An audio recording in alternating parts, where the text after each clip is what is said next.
మార్కాపురం జిల్లా దోర్నాల మండలం చిన్నగుడిపాడు జాతీయ రహదారిపై శనివారం రోడ్డు ప్రమాదం చోటు చేసుకుంది.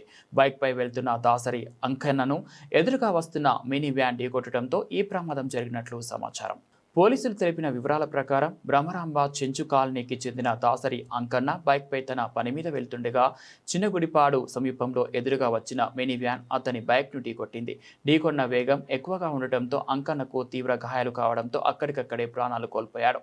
ప్రమాదం జరిగిన వెంటనే స్థానికులు పోలీసులకు సమాచారం అందించారు. సమాచారం అందుకున్న దార్నాల పోలీసులు సంఘటనా స్థలానికి చేరుకొని పరిస్థితిని పరిశీలించారు. సిఐ అజయ్, ఎస్ఐ వెంకటరమణ ఘటనా స్థలానికి చేరుకొని ప్రమాదానికి సంబంధించిన వివరాలు సేకరించారు. అనంతరం మృతదేహాన్ని పోస్టుమార్టం నిమిత్తం అంబులెన్స్ ద్వారా మార్కాపురం ప్రభుత్వాసుపత్రికి తరలించారు. ఈ ఘటనపై కేసు నమోదు చేసి ప్రమాదానికి గల కారణాలపై పోలీసులు దర్యాప్తు చేపట్టారు. యువకుడు ఆకస్మికంగా మృతి చెందడంతో కుటుంబ సభ్యులు, గ్రామస్తులు తీవ్ర విషాదంలో మునిగిపోయారు.